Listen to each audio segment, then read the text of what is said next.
Yes, my people, more than no vex, so they all dey temper with my video. Whether they like it or not, we must continue. Whether they like it or not, we must continue. Some people they all dey try to temper with my video, but whether they like it or not, we must continue. And na the truth, and I go take destroy the zoo called Nigeria. Na the truth, and I will take destroy the zoo. So as I dey talk before, my people, the only thing wey dey keep them for slave na that name nigger data. Na that name nigger data na dey keep my people for slave. The only thing wey still make my people be slave today na that name nigger data. Na that name nigger data na dey still dey slave my people wey be say till tomorrow my people dem dey feel say yes everything dey okay. If you go this state wey be say I dey mention now, you go see the hardship wey be say dey the state. If you go Port Harcourt, you go see the hardship wey be say dey Rivers State. If you go Delta State, you go see the hardship wey be say dey Delta State. If you go Calabar, anywhere wey be say you go, if you go Edo State now, you go see the hardship wey be say dey. You go see the hardship wey be say dey the state. Don't waka enter Delta State, make you see hardship, make you see the hardship.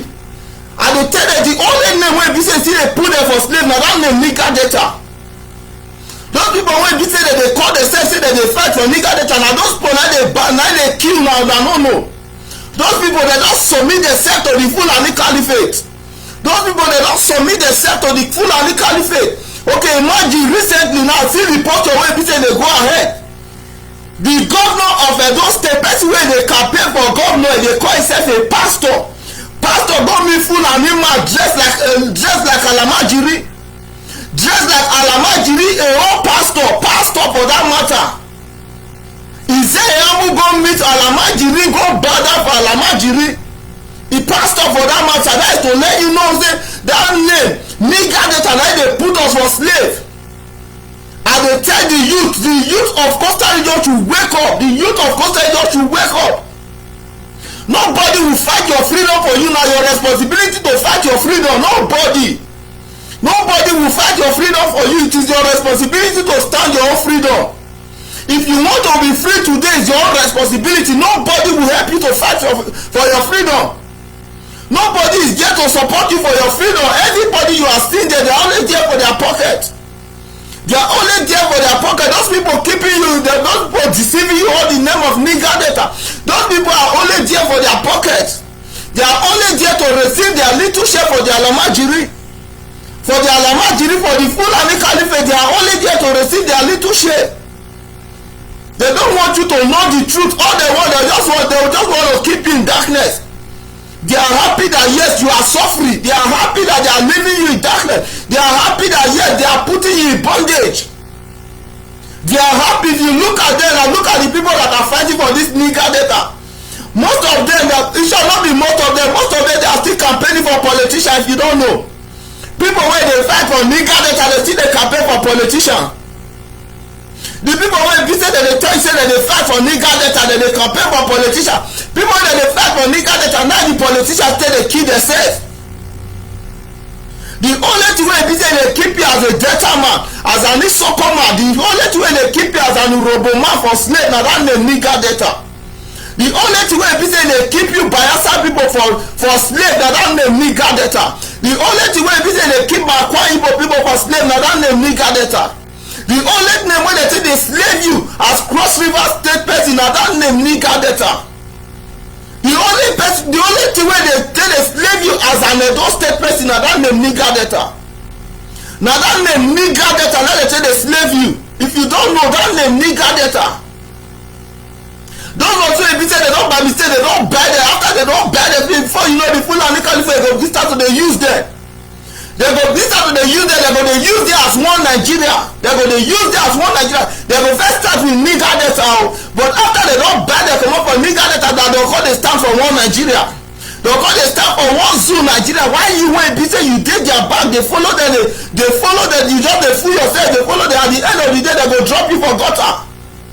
You might be saying they follow them, you don't know what you they fight for. You go they follow them, say yes, we are fighting for nigger data, we are supporting nigger data, we are supporting slavery, we are supporting slavery. The Fulani, they are happy that yes, they are keeping you under slave. Why you yourself, you are still saying that yes, we are happy living under slave.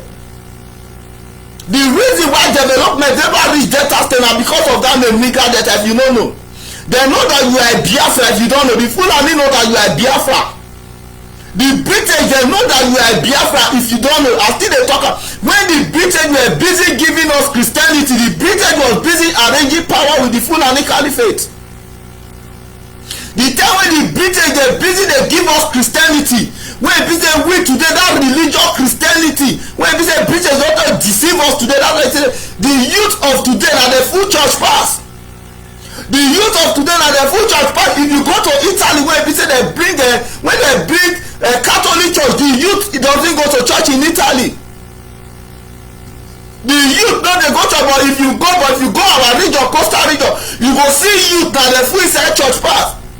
Now the full inside church pass, you go to Italy, you don't see the youth in church. Now when they don't dey hold, when they don't dey near their grave, now they go church. Now they go church. Meanwhile, the British they give you Christianity. When they give you Christianity, the Fulani they come still happy say you can't still use that name nigger that take divide yourself. They use that name nigger that take put you under slave and you are still happy. I still tell you the only reason why Bayelsa never developed today na because of that name nigger data. Until you accept your real identity and you continue living like a slave if you don't know. Until you as an Isoko person identify your real identity, you go keep on to live like slave. Until you as a Roboma identify your real identity, you go keep on to live like slave. Why? Because those names na to put you under slave. Those names na to put you under bondage, and they are happy that they are keeping you under bondage. The Fulani, they are happy that they are keeping you under bondage. As long you continue to bow down for them, they are happy. As long you continue to bow down your head for them, they are happy. As long you continue to hate your Igbo brothers, they are happy.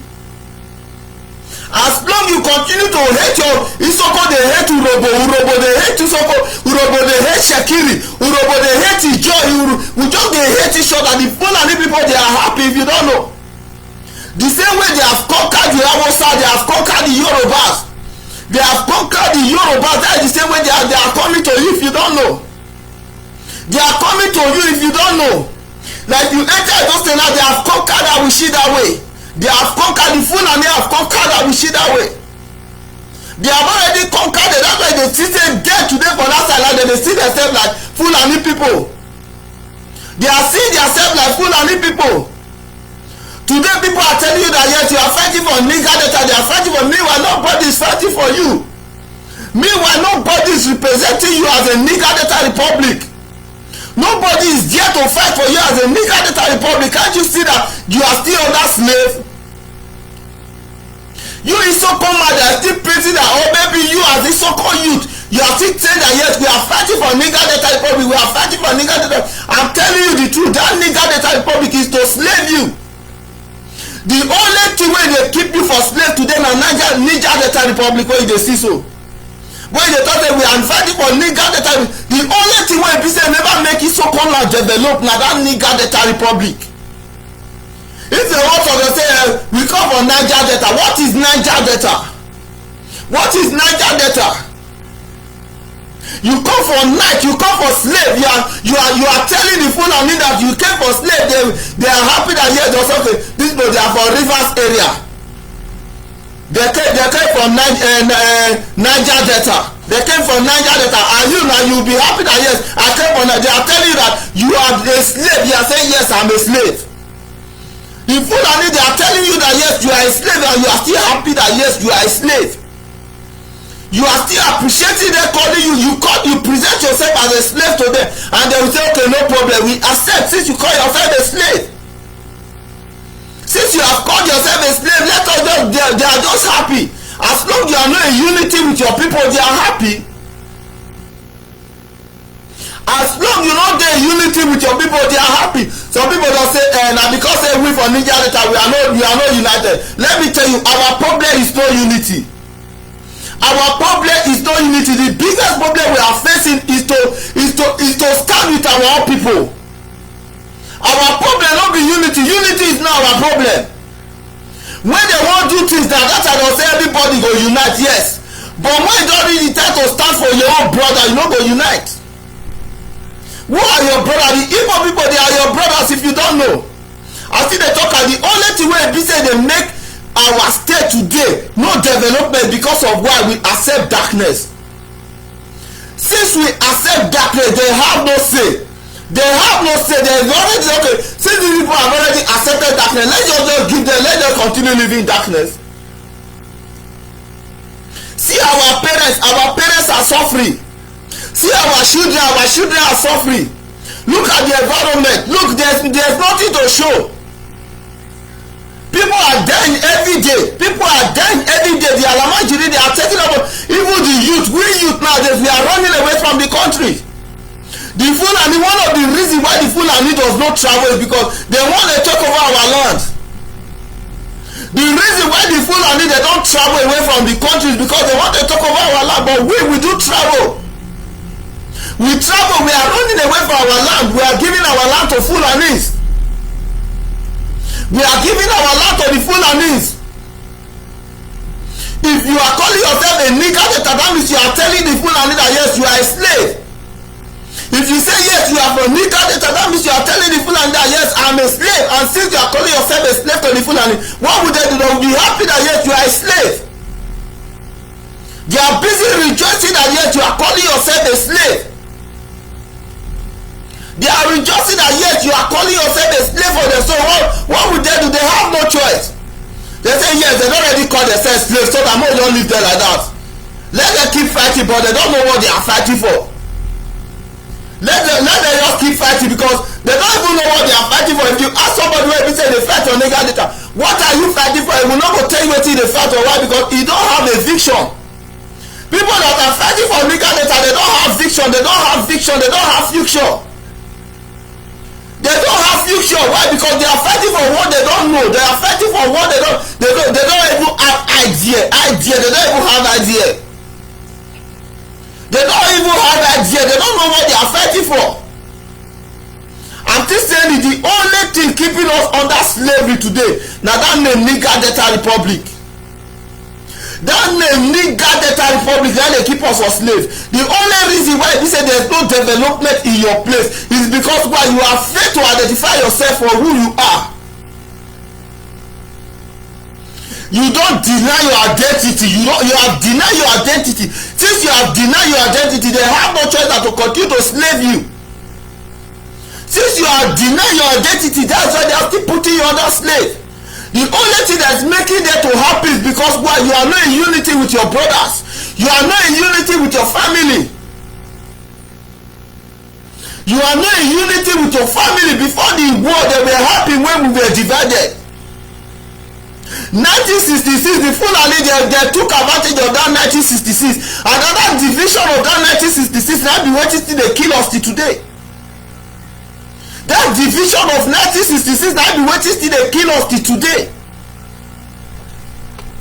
That division of 1966, now be waiting till they kill us today. Now be waiting they kill my Costa Rica people today. Till today they are fighting for what they don't know. They don't even have idea. They don't even know what they are fighting for. They are with this generation, we grow up because you say yes, Niger Delta. Now we are saying that we are fighting for Niger Delta. If you talk many people when they fight for Niger Delta, what do you understand about Niger Delta? They don't have any idea. Who are Niger Delta? They say yes, we are Niger Delta. Okay, how are you Niger Delta? They can't explain. They don't fit explain.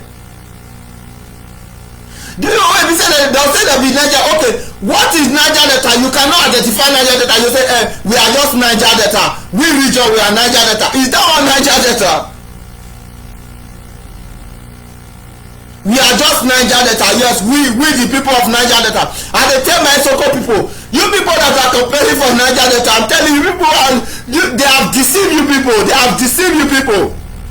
They have deceived you people. The only reason why development not there why so called out today. Now that name Niger Delta. Now that name Niger Delta, that make development not there so called out today. The only reason why this is robust they suffer today. Now that name Niger Delta. The only reason why this is my Okwale people they see they suffer. Now that name Niger Delta. The only reason why this is my Ijaw people see they suffer. Now that name Niger Delta. The only reason why we say my Edo State people still dey suffer na all those name Niger Delta na dey put us for slave. Why? Because the Fulani, they are happy. I still tell you, they are happy. As long you are bearing the name Niger Delta, they are happy.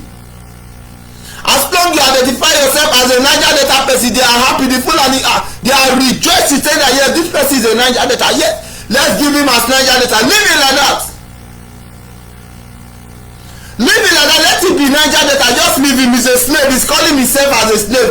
Just leave him. Don't bother to talk him. Don't bother. That's like even when we come at that time with gree. At the end of the day, wetin the Fulani say na small money. They just put small money for some people and some the rest of this time they betray the others. They just give some people small money, so okay, me and the man I don't hold this money, and they give them the money, so okay, man I hold this money. Now so the rest begin to betray each other. They begin to betray each other. Why? Because of the name Niger Delta. Because of the name Niger Delta. Niger Delta cannot save us. Niger Delta cannot save us. We are all Biafra. We are all Biafra. There's nothing like Niger Delta. Niger Delta was to slave us. Niger Delta was to slave us. So I'm calling on my Isoko people. Every Isoko youth need to rise up to take up responsibility. Every Isoko youth need to rise up and take up responsibility. Stop hooking yourself to that name Niger Delta. Why? Because the only thing keeping you as a slave, as an Isoko youth, and that name Niger Delta. That name Niger Delta, now they keep you as Isoko youth for slave. As a youth for Isoko, the only name where people say they keep you, where people say you don't get job today. Now that name Niger Delta. As long you continue calling yourself a Niger Delta, they are happy. As long you continue calling yourself a Niger Delta, they are rejoicing. As long you continue identifying yourself as a Niger Delta, they know what they are doing. So there's okay, no problem. If it's too much, we'll give them small to make them home. If it's too much, we go give them small to make them home. Once we give them small to, they go quiet. As long they are not, as long say they not deal with their Igbo brothers, as long say they don't divide themselves come out for the Igbo, no problem. Make they don't deal like that. I'm still telling my coastal job people, if not be the Igbo say we are slaves, the only people that is standing us na that Igbo. Now the Igbo people that they defend us. If they not be the Igbo people, we don't finish. And they ask me to go, how many Isoko still they talk? Isoko is not even up to a state. How many population there Isoko where we say they want to conquer the Fulanis? How many population dey Orobo wey be say dem wan conquer the Fulanis? How many population dey Ijaw wey be say dem wan conquer the Fulanis? How many population dey Edo wey be say dem wan conquer the Fulanis? Or how many population dey the Awishi? Or how many population dey the Isha? How many mostly my Delta people wey dey carry out say they are Niger Delta, they are Niger Delta. How many population dey Niger Delta wey be say dem wan conquer Fulanis? Population? Why? Because Niger Delta has no population. They have no, the Isoko has no population. We the Isoko we too small. We too small. We don't get stand. I'm not saying it like that. I'm proud of myself. You understand? I'm proud to be an Isoko man. You understand? But we the Isoko, without the Igbos, we are nobody. We the Isoko, without the Igbo, the Urobo, they know they say very well. The Okwale, they know they say very well. The Okwale, they know they say, even the Bayelsa, they know they say, without an Igbo man standing for you, you are nobody. If the Fulani want to conquer you, now one hand. Why our people, they only they bow down for the Fulani before they become governor? Why our people they bow down for the Fulani because before they become evil counselor? The reason why they bow down because they know say they're too small. They just dey die. If the Fulani won't attack na small. For you to become governor for Delta State, you must go first bow down for Fulani. For you to become a governor for Edo State, you go first bow down for the Fulani. For you to become governor for Bayelsa State, you go first bow down for the Fulani. For you to become governor for Cross River or for Akwa Ibom, you first bow down for the Fulanis. If you never buy that for the Fulanis, you will not become a governor. Why? Because they are the one to tell you this is what you will do. When you enter, this is what you will do. This is what we want you to do. Why? Because they know you are a legal debtor. Why? Because you are a slave. They knew that you are a slave. Since you are a slave, what do? They have no choice. You have already identified yourself as a slave, so they have no choice. Okay, let him become a slave. Let just leave him in a slavery and let him just continue living like a slave. Since he's living like a slave, there's no need of talking to him. Just let him go. Yes, he's a slave. Living. Since he's a slave, just living.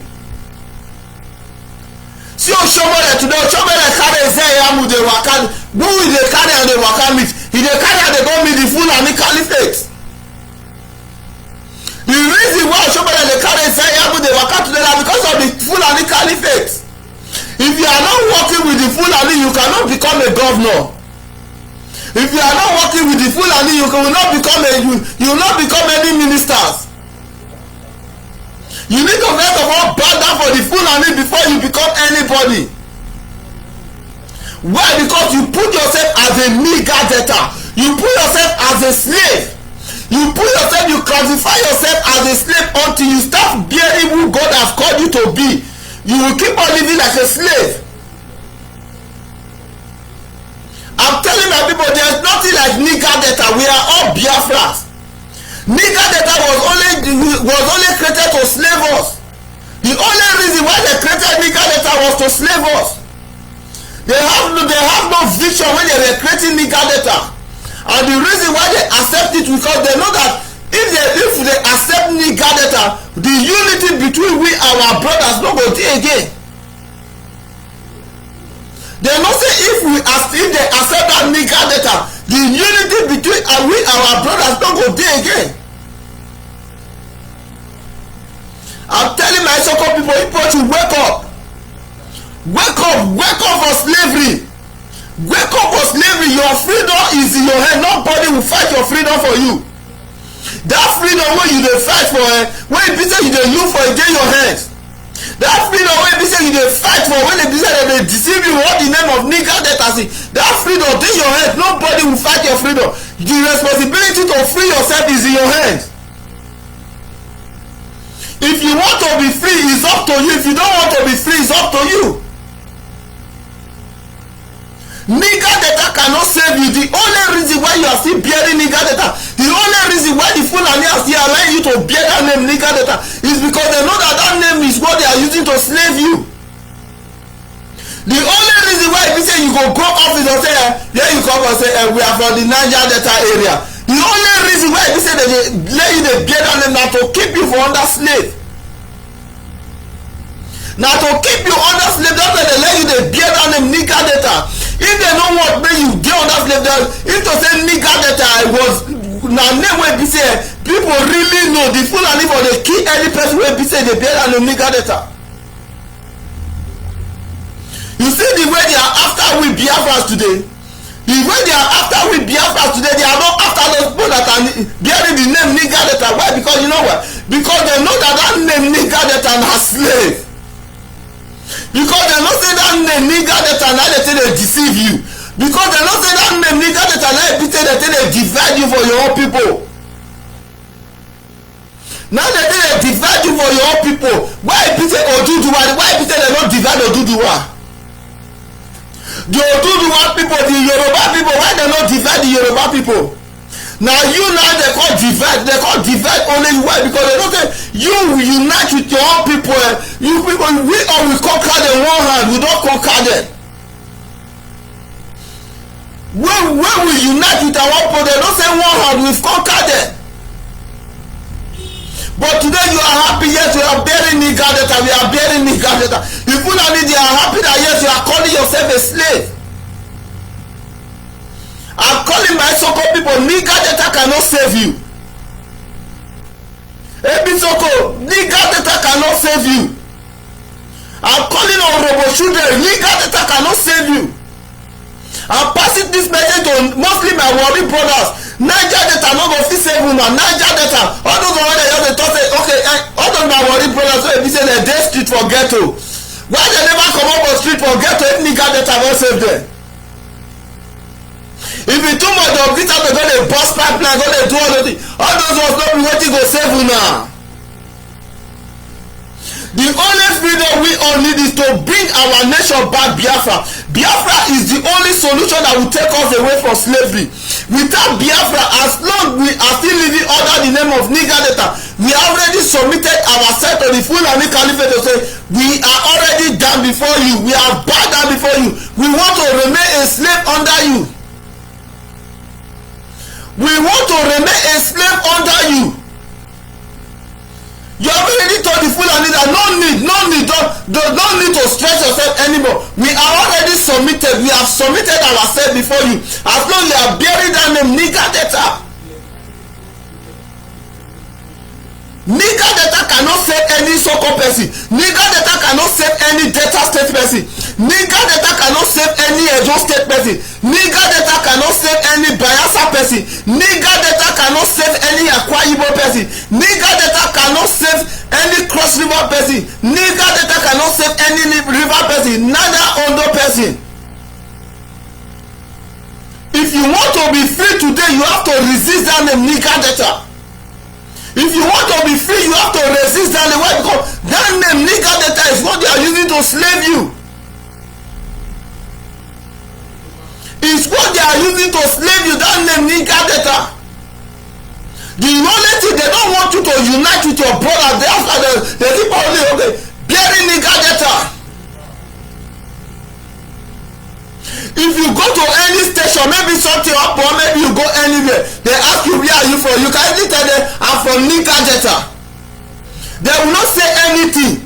Even an army man, you fit tell army man, I was a man say you are Fulani person, you can tell Fulani man say I'm from Niger Delta. The Fulani person will not do you anything. Why? Because you have already presented yourself to him or her or the way as a slave. If you tell Fulani person say I'm a Niger Delta, he will not do you anything. He don't have anything to do with you anymore. Why? Because you have already presented yourself to him or to her as a slave. Since you have presented yourself to him or her as a slave, what will he do? He have nothing to do with you anymore. He have nothing to do with you anymore. Why? Because you have already identified yourself to him or her as a slave. Niger Delta cannot help you. Niger Delta cannot help you. The only thing that will help you is Biafra. The only thing that will help you is Biafra. Present yourself, give any fool and me man say you are a Biafra. May you see the hatred wey people say go give you. Present yourself to any Alamajiri that you are a Biafra. Don't tell any. I dey tell my Soko people, tell any fool and me person say you are a Biafra. May you see the hatred wey people say go hate you. If you meet any Fulani person, tell her say you are Niger Delta, he will never hate you. He no go hate you. Why? Because they know say yes, that name Niger Delta, they don already put you for slave. They don already identify you as a slave. They don already keep you for that slave position. So they have nothing to do with you. As long as you have already submitted to them as a slave, they have nothing to do with you. But present yourself to any Fulani person, you are a Niger Delta person or you are this thing. He will say, okay, you are a Niger Delta person. Okay, thank you, no problem. You are a slave. But try bear down and say you are a Biafra. Immediately you bear down and you are a Biafra, instantly you become his enemy. You become his enemy. Why? Because they know that yes, that name Niger Delta, that name is for slavery. And they talk about women come for coastal region when people with the bear Niger Delta. When the British get our region, they deceive us with Christianity, they deceive us with religion, they destroy us with religion. The British, they were with the Fulani, giving them power, arranging power with the Fulanis. Arranging power with the Fulanis, arranging power. The British that brought Christianity to you when you come from coastal region, to Delta people, to Edo State people, to Bayelsa people, to Cross River people, to River State people, to Ondo people. The British that brought Christianity to you people, the same British took your power and give it to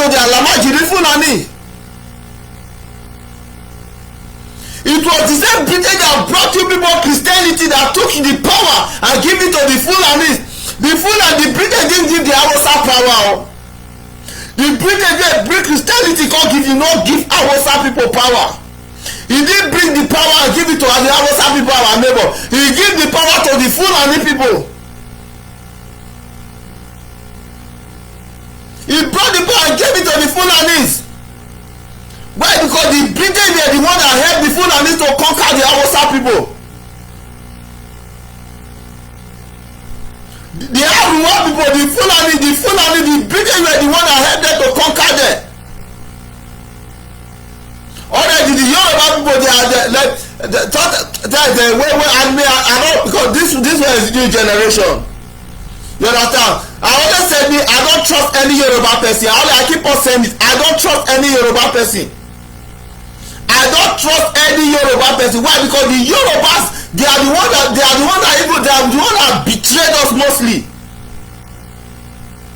Today now they are saying that yes, what is happening in our land right now, the reason why the Delta State still dey under darkness na because of the Yorubas. The reason why we say Edo State still dey under darkness na because of the Yorubas. Why? Because the two kings wey we say dey represent Edo State and Delta State, they are Yorubas.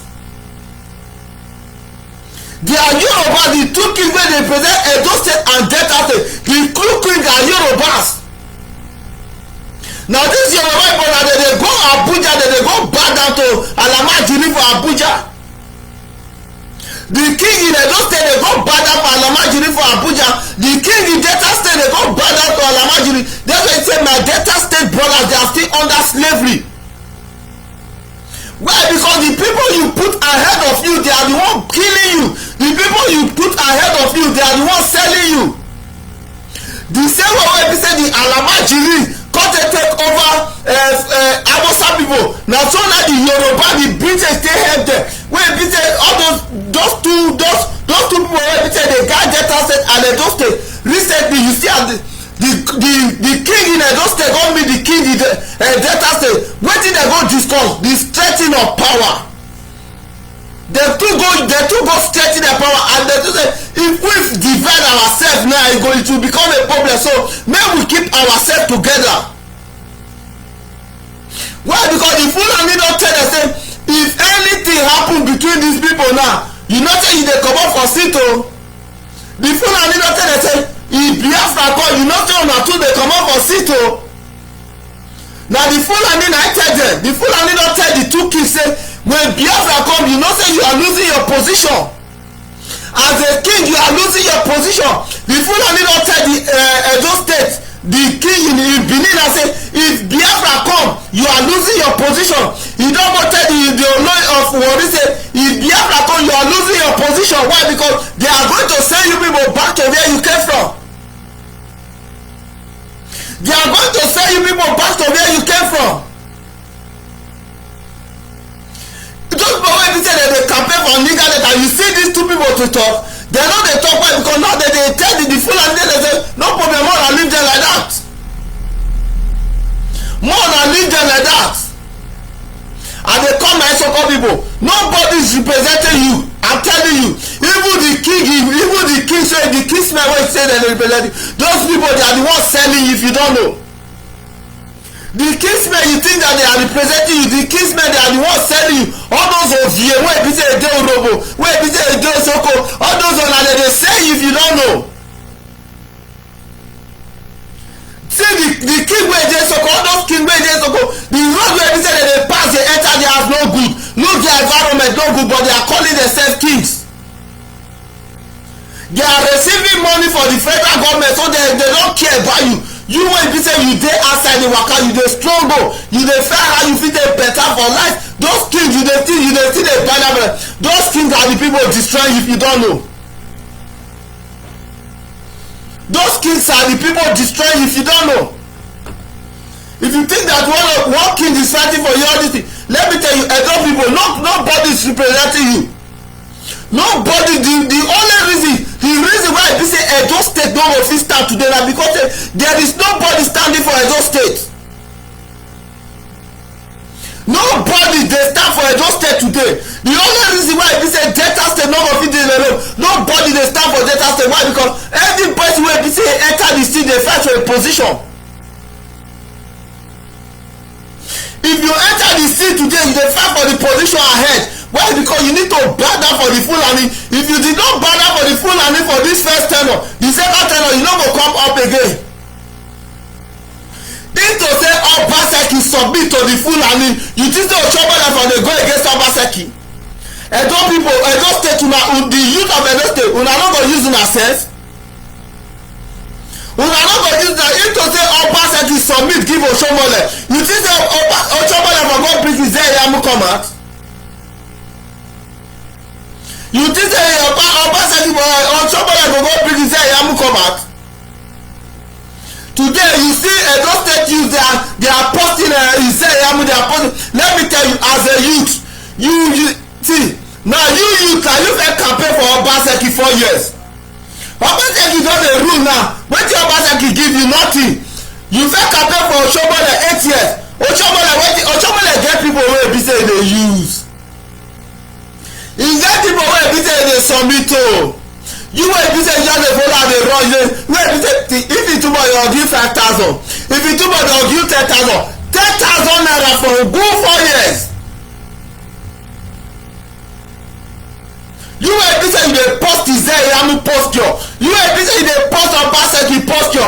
Wetin Obaseki and Eyamu don do for you? Wetin dem don do for you?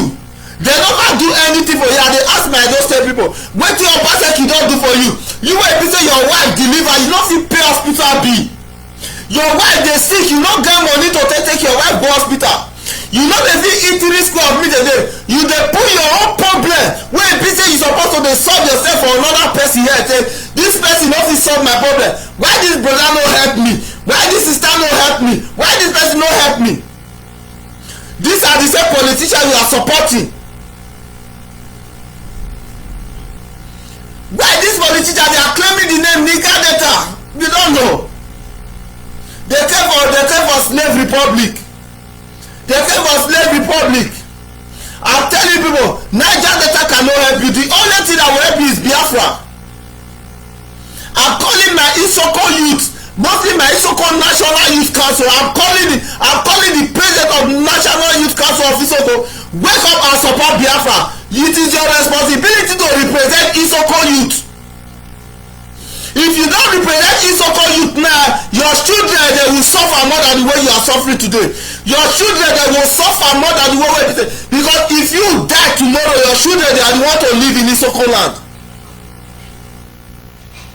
All those youth wey be say they dey Isoko land, wey be say they dey support Niger Delta, wey be say they dey go against Biafra. If you die today, your children na they go stay Isoko land and they go suffer wetin the Alamajiri go give them.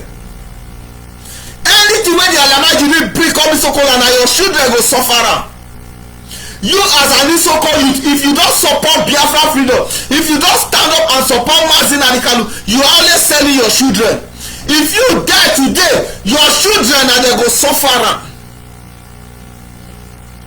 Your children na go suffer am. People wey dey push you for Niger Delta, or people wey dey put you for one Nigeria, most of those people their family dey Europe. Their family, people wey dey push you as an Isoko youth, say make you dey support Niger Delta, most of their family they are in Europe, most of their family are in Canada, most of their family are in America. But you as a youth, and they send this message mostly to my Isoko and mostly to my Isoko people. Now when you say that they support Niger Delta, people wey be say that they fight for Niger Delta, their family they are outside the country. If you don't know, their family are outside the country. The politicians, all those kings wey be say they rule, wey be say they rule now, all those kings get their children. Their children have access to the governor. If they wan fly comot for the country today na one hand. If they wan comot for the zoo called Nigeria today na one hand. But you as an Isoko you no even get job. When they talk say work, you no even get work. You dey carry your problem dey put for another person wey be say still get problem. You still dey put your own problem for a body.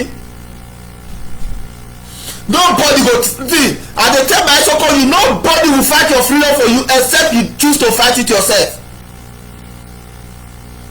The responsibility of your children depend on how you take lay the legacy now. Anything wey be say you put for ground for your children, now your children go harvest wetin I come. Anything you put for down for your children now, and they call this message mostly to my coastal region brothers, and they send this message mostly to Edo people, and they send that to Delta people, and they send that to Bayelsa, and they send that to Cross River, and they send that to River, and they send that to Akwa Ibom. Wetin you put for ground now your children go harvest. Now the betray wey be say our parents betrayed our Igbo brothers, now we dey harvest today. Now make you say our region we dey suffer. If to say our parents no betray our Igbo brothers, I no believe say we for suffer. See hardship everywhere. Now we dey able to put the blame for our people body. You go say my brother no help me, my brother you get money, my brother no fit help me, my sister get money, my sister you forget me, my cousin see that guy he just dey like say he too get money. Your own downfall you dey blame another person. Your own downfall, your own failure you dey blame another person. I'm calling on my Soko people. The only solution to your problem is Biafra. The only solution as an Isoko person to your own problem na Biafra. I'm calling you to support Mazi Nnamdi Kanu. Support Mazi Nnamdi Kanu. Why? Because the future of your children na your hand today. If anything happen to you today, your children go suffer more than the way you dey suffer. Let every Isoko youth rise up and support Mazi Nnamdi Kanu. May we stop this joblessness wey the Alamajirite dey weaken us. I'm still telling you, no Igbo man is after your oil. No Igbo man is after your oil. The oil in Isoko land, the oil in this thing, Isoko, most of my Isoko people they don't know. Isoko na be the second place wey be say dem for discover oil for the zoo called Nigeria. Isoko land was the second place wey be say dem for discover oil for the zoo called Nigeria. But if you go Isoko land today, there is nothing. That's why when the British wan leave Isoko, they give Isoko Anglican. When the British want to leave Isoko land, they give Isoko Anglican. Now the British now come comot Catholic for Isoko. Now come comot Catholic for Isoko. That's why they say Catholic church not too full Isoko land. The British that they enter Isoko land, deceive Isoko, give Isoko Anglican. For the full construction called Nigeria, for the zoo construction called Nigeria, if you go everywhere, the most population people when they go Anglican, they are Isoko people. Anglican before you dey call CMS Anglican na be CMS wey dey hear we dey go CMS na CMS na be Anglican. Na British na create CMS. If you don't know, CMS was created by British. Na CMS na dey pursue the Roman Catholic comot for inside Isoko land. That's why I say Roman Catholic dey no full Isoko land. But the same British wey dey pursue Roman Catholic comot for your land, and this British wey na dem go give the full Anglican Caliphate power. I no let dey talk am. When Biafra come, my people go serve God again. Isoko people dem no dey serve God. I don't let the boast dey talk am. When Biafra come, my Isoko family dem will serve God again. Because right now they are not serving God. There is no evidence that they are serving God.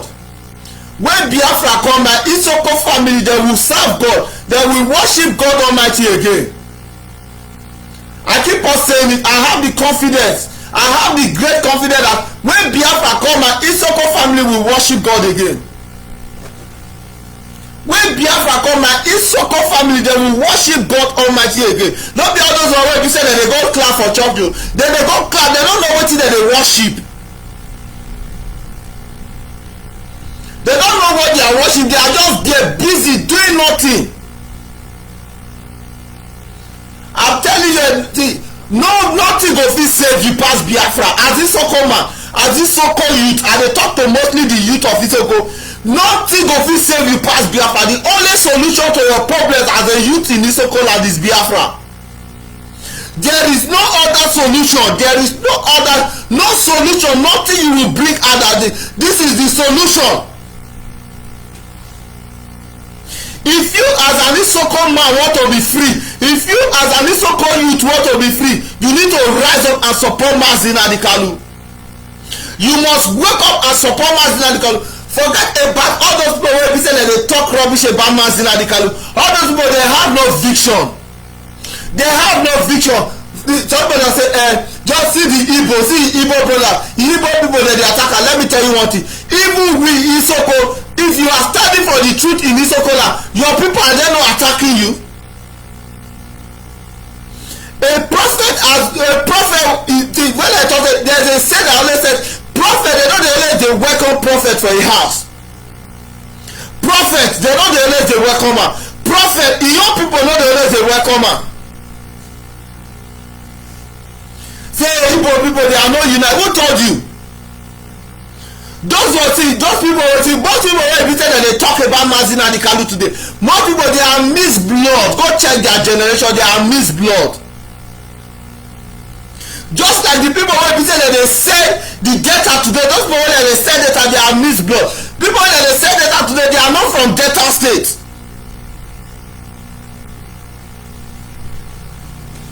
Wake up, and they tell my people, wake up and support Mazi Nnamdi Kanu. Rise up and support Mazi Nnamdi Kanu. There is nothing that will save you. The only solution to Isoko problem is Biafra. The only solution to Isoko problem, for Isoko to live a better life against is Biafra. If Isoko want to live a better life again is Biafra. If Isoko want to live that life where the British come to meet our people, cause he say these are our people, they're too strong, so then the British come call our people wish. The only thing wey go make the world respect our people is that Biafra. Before the British leave us, the British make us say they really conquer us well. They conquer Isoko well, conquer them, over-conquer them. This way Isoko before the British come, when the Roman Catholic come, they bring white gods come give you. You begin start to dey bow down for status, white status, but your own origin, your own ancestor, your parents wey be say the great ones wey be say they die when you mold, wey be say you go keep okay, this was how my father look like, this was how my mother look like, this was how my person look like, this was how the strong man my nation look like. The British say that thing wey you mold, that thing na evil. The one wey be say they carry come give you, the one wey Roman Catholic carry come give you, you say that thing na God. And they talk am, if British Christianity come give you, and that Christianity wey British come give you, if that Christianity were real, that British will not give you that Christianity.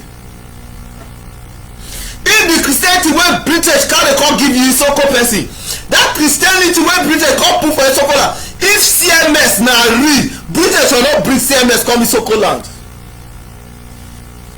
If CMS were truthful, British will not bring CMS come Isoko land. British will not build CMS, they will not give you CMS one, they will not even see am. British will not even let you see CMS for Adam, they will not even give you that Bible. If CMS was free, I'm calling my so-called youth. The freedom you need is in your hands. I'm telling you, whatever you sow, you will reap. Whatever you sow, you will reap. Our parents fail to sow the good source. That's why we are reaping what we are. That's why we are reaping what we are facing today. Because our parents fail to sow the good seed. Now make we dey reap wetin be say we dey pass through today. If to say as e borrow, no declare Niger Delta, I no fit say for the suffer today. Into say Niger Delta Republic, they don't use that to deceive our people. 1966, I no sure say for the suffer wey dey suffer today. The name Niger Delta na dey keep us suffer wey be say we dey suffer today. So I dey come here to call you, put an end to that slave. Today you are saying you are fighting for Niger Delta. and you are happy that yes, you are fighting for nigger data. What is nigger data? Who is fighting for that nigger data? That person dey ask myself, who is that person fighting for nigger data? Who is representing you as a nigger data republic person? Who is representing you as that nigger data republic person? I dey tell you, the only thing wey be say put you was slave since 1966 was that nigger data republic. Britain were happy when they hear that and they say, these people they have declared themselves nigger data republic. Hey, yes. Do you know what the Fulani told British? They have declared themselves, yes, leave them like that, leave them like that, leave them like that. Let them begin start to kill themselves. The British were happy. They told the Fulani, leave them like that, let them begin start to kill themselves. Why? Because the hatred began when we declared nigger data republic.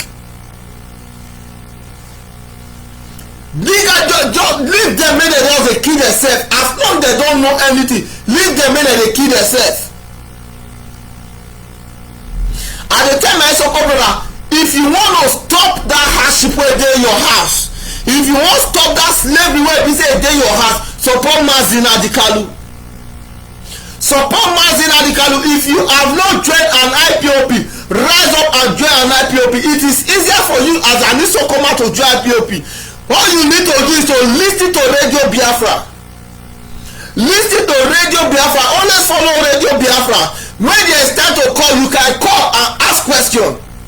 Listen to Mazi George Onyibe. When it's time for him to, when he put numbers, okay, if you want to call, you can call and ask a question there. Yes. It's very easy. Let's come together. Let's forget this nigger data. Nigger data is slave. Nigger data is just a slave name. Nigger data is a slave name. Forget people that are against IPOB. Let me tell you one thing. Good thing. Good thing.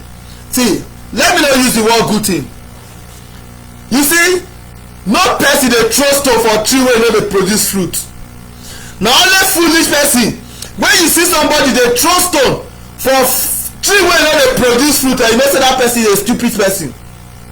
Na only mad man na dey throw stone for tree wey no dey produce fruit.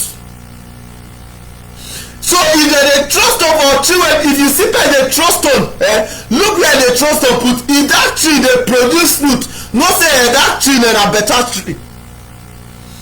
Those people wey be say dem dey trust, the reason why I pass this message, the reason why dem dey trust stone against IPOB, dem know say IPOB na the best fruit. So when they are throwing stone against IPOB, all those people wey be say dem dey trust stone against IPOB, and they tell my IPOB brothers, no worry, let people wey dem dey talk, let people wey dem dey fight. You know why? Because they know you are a good seed. Nobody dey go pluck orange wey no ripe. Nobody dey go pluck orange wey no ripe. They no dey go river with basket. They no dey go river with basket.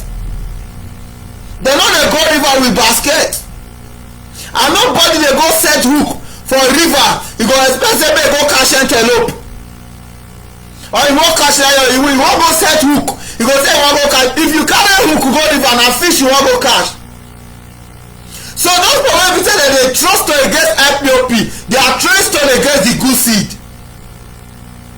And they encourage my so-called people, if you are not belong to IPOB family, you need to join an IPOB. Come join an IPOB. It's very easy. It's very easy. If you are looking for a way to join an IPOB, very easy. All you need to do is to listen to Radio Biafra. Listen to Radio Biafra. When it's time to call, you call the number. They will direct you how to join an IPOB. They will direct you how to see. If na fear dey catch you for you to become an IPOB, let me tell you, it is very easy. All you do is this: just call the number, just go there, become a member. If you know you don't want to bring yourself out, keep yourself first. But when the time don come, your identity don already dey with you. Keep yourself first. When the time don come, your identity don already dey with you. You no need to come visit to come dey identify yourself. If you know that you want to join IPOB, very easy. All you need to do is that listen to Radio Biafra. When you listen to Radio Biafra, when the time still dey repeat, and when the time to call, come. Those number, write those number down. Call the number, ask question. How will I be able to join an IPOB family? How will I be able to join an IPOB? Why? Because I dey tell you, na only Biafra na go save you comot for slave. If you think say maybe anybody go come save you comot for, nobody, there's nobody in that region that will save you. As I listen come, I'm telling you the truth, I'm telling you the truth. You people are my family. I love you people so much. Enough of the hardship in Isoko land. Enough of the youth hardship. See youth, they just dey suffer always. Isoko youth, they are frustrated. The people wey be say na maybe second people wey dey discover oil for. Second people wey dey discover oil true for the region. It's just for the full construction called the zoo called Nigeria. The Isoko people na dey be the second place wey dey discover oil, Isoko land. But go Isoko land, no development, nothing. I'm calling my brother, rise up and support Mazi Nnamdi Kanu. Rise up and support Mazi Nnamdi Kanu. Your freedom is in your hand. Nobody will fight for your freedom for you. Your freedom is in your hands. Ma play small music for my people. Isoko Wado, hey. Hey, Isoko Wado, hey. Hey, Isoko Wado, hey. Kishaware, hey. That's my Isoko youth, Isoko youth must wake up. Every Isoko youth must wake up. Must wake up and take up the responsibility. Nobody will fight for you. It is your responsibility to stand your own self. Not that anybody go come back and say there's nobody fighting for nigger data. Nigger data is always scam. Nigger data is scam. Nigger data is always scam. They are only using nigger data to scam you. They are only using nigger data to scam you. My biggest motivation na those people wey dey say Biafra no go come. My biggest motivation na those people wey dey say Biafra no go come. My biggest motivation, the only thing wey dey motivate me na those people wey dey say Biafra no go come. Na those one na dey motivate me. Ma play this music for them. Ma play motivation. My only motivation na just for when they say Biafra no come. Na they motivate me. Warri area. This one boy Moses. Every guy now I'm giving her. Every guy with the AG. Oh yeah now. Warri area. No go fuck o. No go fuck with area o. Before area na Biafra land o. Biafra land. They are not the talker. King Jacob. King Jacob dey fight party that no Biafra be fear dancing. As I come with my red eye, make them give me Biafra. I don't come with my red eye. Make all Isoko people give me chance. Make all Isoko people give me chance. Make all Zoo people give me chance. Make all nigger data give me chance. Na those people wey say Biafra no go come o. I dey tell you.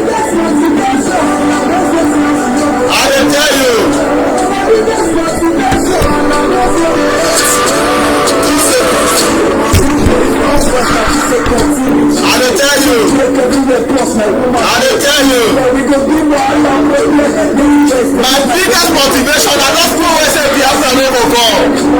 My biggest motivation na those people wey be say dey fight me. My biggest motivation na those people wey be say dey block my success.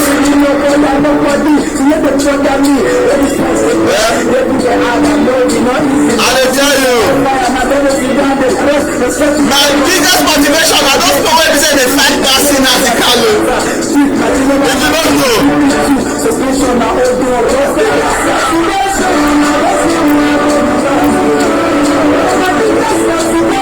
My biggest motivation na those people wey dey fight Mazi Nnamdi Kanu.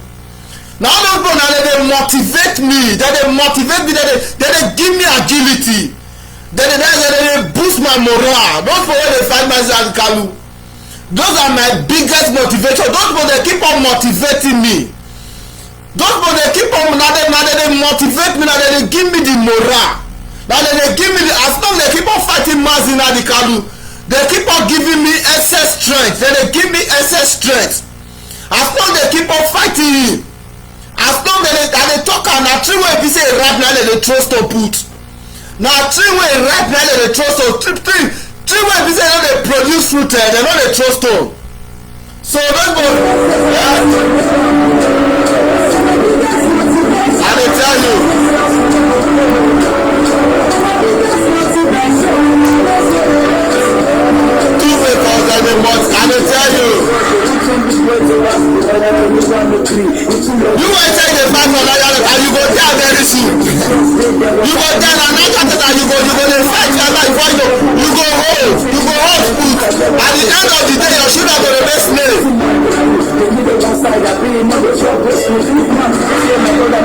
I dey tell you, the worst thing to happen to a man na still finish.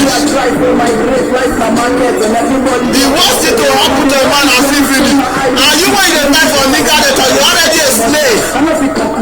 You already a slave. I'm telling you, you that is fighting for nigga dey talk, but you already a slave.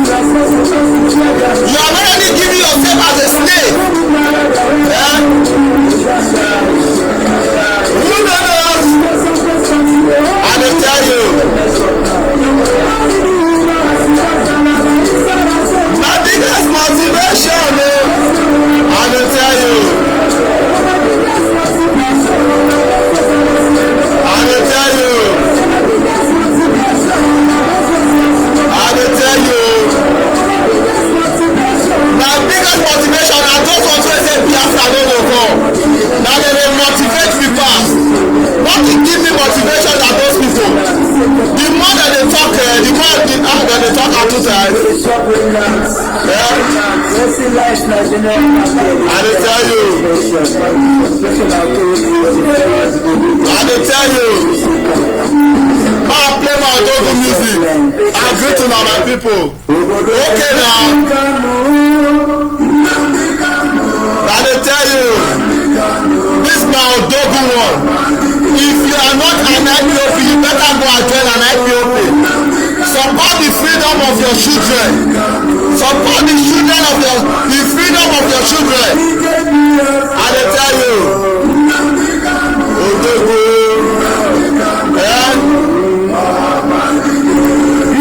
IPOP, one family.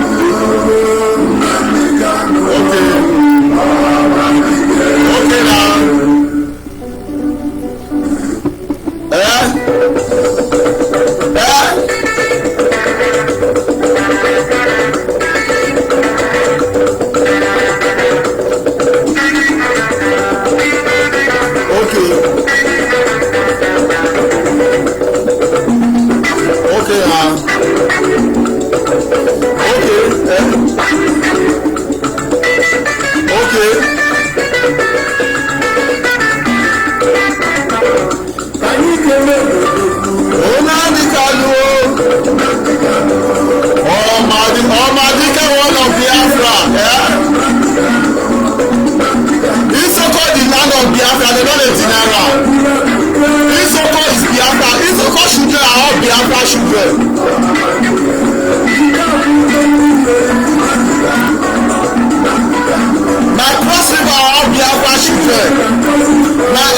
Mazi one.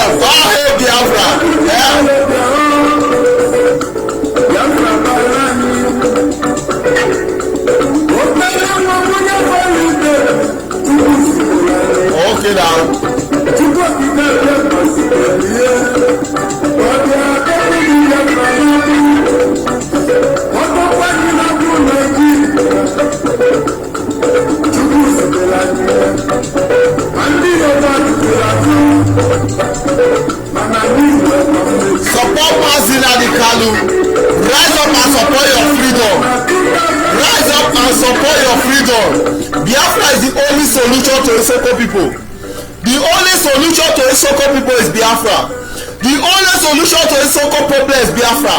I'm calling on all the youth of Isoko land to wake up and support Biafra. Wake up and support Mazi Nnamdi Kanu. I'm calling on the National Youth Council of Isoko Youth. I'm calling the president. Rise up for your people. Stand up for your people. I'm calling of the National Youth Council of Isoko, the president, and Isoko Youth Association president. I'm calling the youth president. Rise up for your people. You are there for your people. You are not there for yourself. If you don't represent your people, at the end of the day, your service is useless. If you as a youth chairman in Isoko land, you could not fight for the freedom of your people, you as a youth, your leadership is useless. Don't think about what you gain for yourself. Think about what you will give to the next generation. As a youth president in Isoko land, any president you are in Isoko land, represent your people. You are there to represent your people. You are not there to represent yourself. So stand up for the youth of Isoko land. Stand up for the youth of Isoko land. Stand up for the youth of Isoko land. Tell them to support their freedom. Tell them to support their freedom. Why? Because before you become that president, you know what you have experienced. The village you came from, you know how the village is. The community you came from, you know how the community is. You know that there is no good thing in that community you are coming from. I'm calling on the youth president of National Youth Council of Isoko. I'm calling on the youth president of Isoko Youth Association. Stand up for Isoko Youth. You are there to defend Isoko Youth.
am masquerade.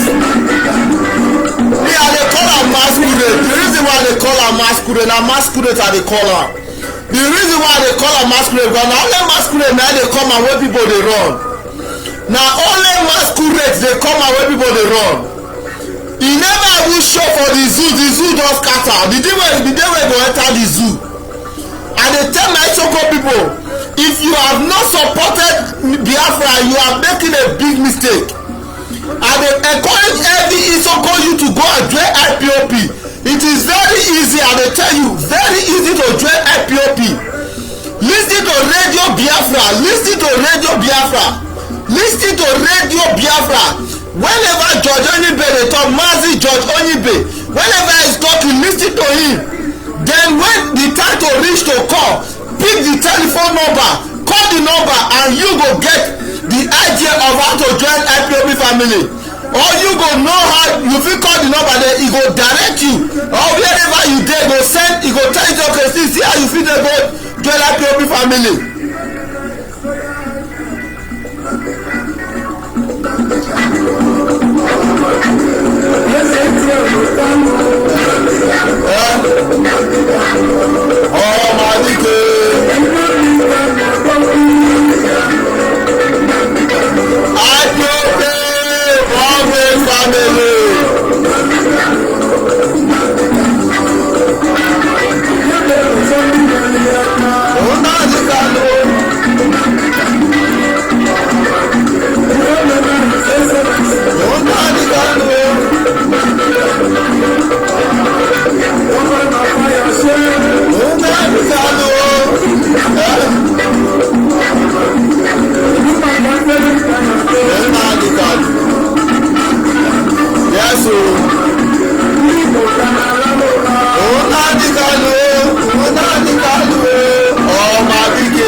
That is it. Yes, my people. That's all I got to end up today. That's all I got to end up. See you again, my people. All hail Biafra. We must continue. Once again, I tell my Isoko people, if you have not joined an IPOB, it is very easy. All you need to do is listen to Radio Biafra. Listen to Radio Biafra. Listen to Radio Biafra. Then when the number is asked for you to call, pick the number, call the number, then they go direct you how you fit join IPOB family. Once again, I love my people. All hail Biafra. All hail Biafra. And to my Isoko children, Isoko Wado, Isoko Wado, Isoko Wado, Kisha Wade, oi.